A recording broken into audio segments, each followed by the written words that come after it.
Hello, everyone in the internet land.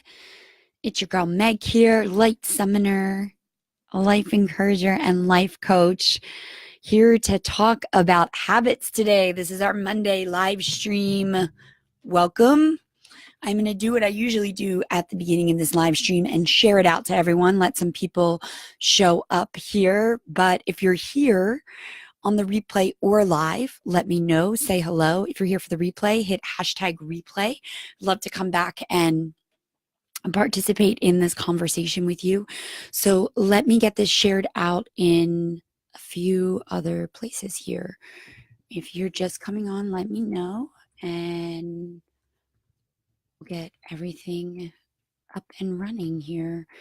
It's Monday over here on the East Coast. We were supposed to have some terrible snowstorm that didn't turn into a terrible snowstorm at all. Just a little bit of snow that has since melted. It looked more enchanting while the snowstorm was happening than at night, actually. Okay, so just sharing this live stream out so everybody can watch it. If you guys are here on the live stream, say hello in the chat. And get this show on the road momentarily.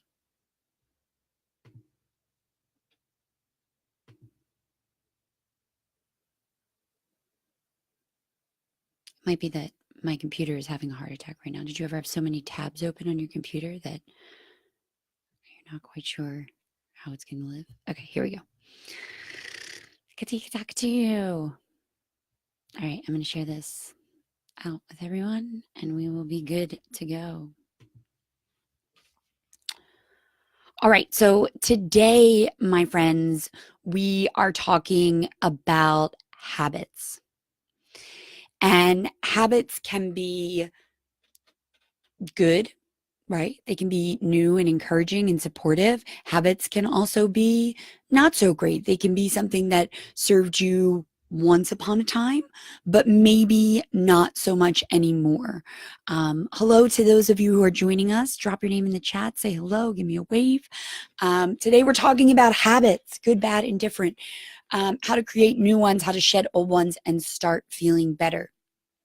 So habits are a big topic for me. I talk about them a lot because one of the ways that we can really say goodbye to permanent overwhelm and perpetual procrastination, as we talked about last week, is to really double down on inviting new habits into your awareness. Hey, Alexis. Hey, Sandy. Welcome. So what I want to know in the chat is one habit that you would love to invite into your life in the next 30 days, let's say, right? So we're at the beginning of March now. By the beginning of April, what would you love to invite? One new habit. And also one new habit or one habit, old habit that you would like to say so long to, goodbye to.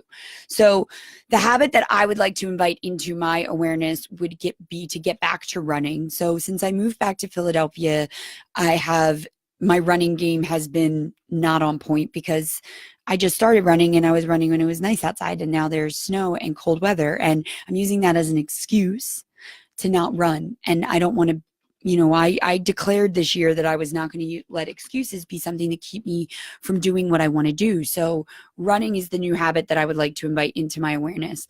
The habit that I would like to get rid of is staying up late, like not going to bed early. Right?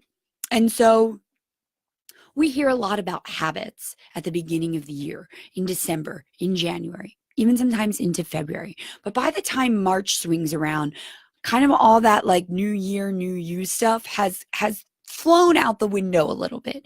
And I'm here to remind you that anytime is an opportunity to start exactly where you are and invite a new habit into your awareness. Okay? Anytime is a time to start. So if you decided this week or today or in this moment that you were going to invite a new habit into your awareness, what would that habit be?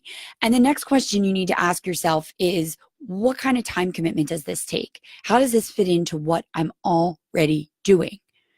And most importantly, how can you anchor this to something that you're already doing?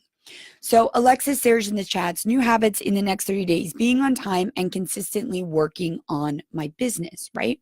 So these are like show up habits, right? Show up goals. And with show up goals, what we need to do is really get super hyper clear on what consistently working on my business looks like, right? So that's a very broad sweeping habit, right? It's probably a collection of habits. And so what I would encourage you to do, Alexis, is dive into what are one, two, or at the most three new habits, three new actions you're taking in your business every single day, right? What can you consistently be taking action on to move your business forward? Being on time. How can you set alarms? How can you set alerts? And when she talks about old habits to let go of, we're talking about procrastinating and cleaning everything too damn much, right?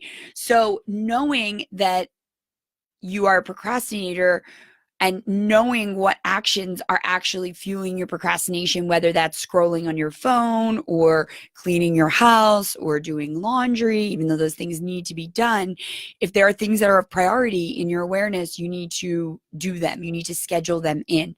Hey, Sky, welcome. We're talking habits today. So if you guys have new habits in the next 30 days you're looking to bring in, drop them in the chat. If you're looking to shed some old habits, drop them in the chat as well.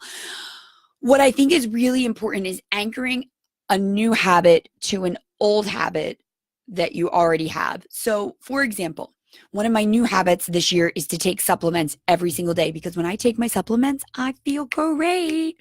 When I don't, I can kind of see the falling off effect of that. So I have anchored my supplement habit to eating lunch, because I eat lunch every single day. I don't forget to eat lunch.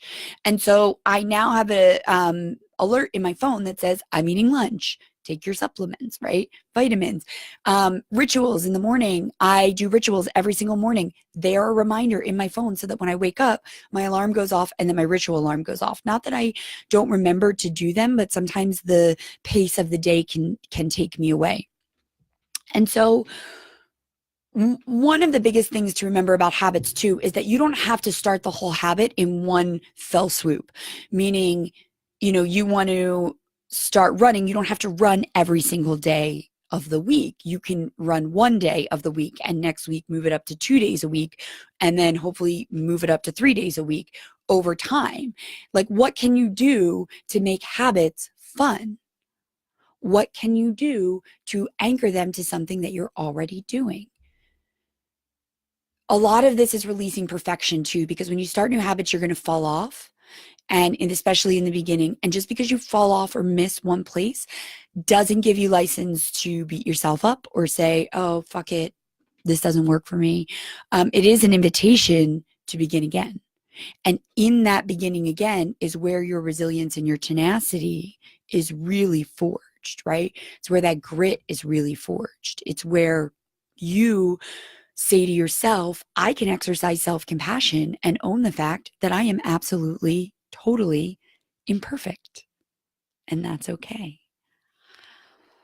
One of the last things that's really good for inviting new habits in is to find a habit accountability partner who is someone that you can check in with every single day and say, I didn't do this, or I'm having a craving to go back to this old habit, but I'm not going to. Like, so maybe you want to text message your ex, or maybe you want to pick up a cigarette. If you have somebody that you can text message instead, or somebody you can talk to about doing that thing that you don't necessarily want to do, that you're trying to shed, that you're trying to release yourself from, then it's going to be helpful to have somebody in your corner who can hold you accountable to the things you committed to. Because changing habits is hard work. But I will tell you, it is totally worth it, especially if it moves you closer to what you want, right? So, questions for today. Yes, good habits are vital, Sky says. I agree. So, questions for today. New habits. What is one new habit you want to bring in the next 30 days? What's your commitment to easing yourself into that habit over the next 30 days? And how can you anchor it to something that you're already doing? Right? A habit that you already own and live inside of every single day. Okay.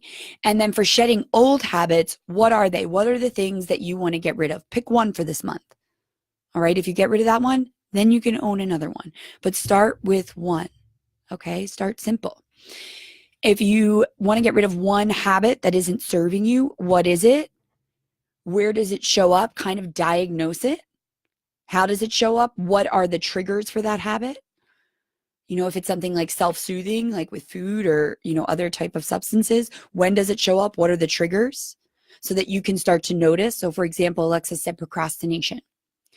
If you know you have a deadline on something and your procrastination is to clean your house and you find yourself cleaning, then you're going to own to yourself, your commitment to yourself is in that moment. You're going to say, nope, I'm going back to what I need to do. I'm going to set a timer. I'm going to sit down and I'm going to do this work for at least 20 minutes. If I can't do it for 20 minutes, I'm going to do it for 5 minutes, right? Changing your habits is much like pivoting in a slow way where you're over here and you're kind of moving to get yourself over here.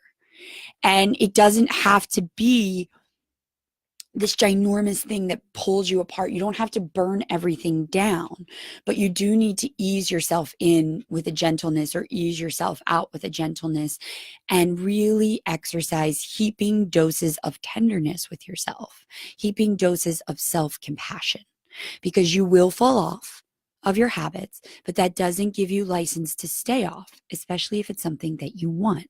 You can continue to get back on and keep going, right? If you think about riding a bike, not everybody rides a bike, but when you learn how to ride a bike, you fall off, right? You have those training wheels on, they're a little wobbly, and then they pop off and you're on, you're going, you've got it, you found the balance. And that's much like developing a new habit. You have to find that balance between what works for you, what serves you, and what doesn't. And habits, just like boundaries, are going to help you temper your permanent overwhelm. You will feel less overwhelmed if you ease yourself into habits or ease yourself out of habits than trying to take the whole flaming pizza one bite, burn your mouth, choke, hurt yourself. It's not going to work. You set yourself up for failure. So set yourself up for success in your habits and take it bite by bite. If you're looking to integrate new habits, if overwhelm is something that is chasing you down, you have a to-do list that goes on for eons and you're not really sure where to start, I want to invite you to a workshop that I'm having on Thursday. It's called How to Slay Permanent Overwhelm and Start Getting Shit Done. Right? So you can join us. It's 1 hour. It's 1 p.m. I'm going to drop the link in the comments of this video.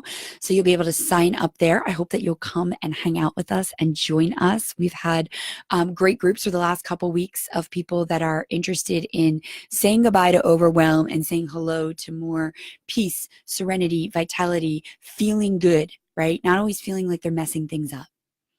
Right? Because in owning that you're in a state of permanent overwhelm comes with owning a whole host of other things that might be weighing you down as well. Perfectionism, procrastination, old patterns, old stories, and you deserve to lift yourself out from underneath of those things and move on to the life that you've designed, desired, and intentioned for yourself. Don't let these things that are energetic hold power over you anymore. You have the power, you have the control to choose differently. And in choosing differently, you get to show yourself what you're really made of and start designing and living a life that feels in highest alignment with you. So with that, I hope you will join me on this workshop on Thursday. In the meantime, if I can be of service to you, drop into my private messages, put a comment on this video. If you're watching the replay, definitely answer some of these questions in the video and let me know how this works out for you. What is the habit that you are inviting in this month? This beautiful month of March. How are you going to march your way into the second quarter, right? The next 3 months with a habit that really lights you up? A habit that really draws you back to who you are and keeps you on track of moving in the direction of your true purpose, of your calling, so that you can continue to shine as brightly as you possibly can.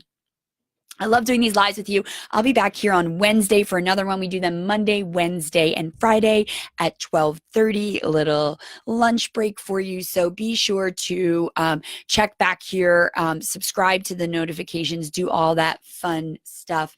And outside of that, friends, be good to yourselves, be kind to one another, and know that every step you take towards choosing differently and helping yourself is one step closer to you shining as brightly as you possibly can.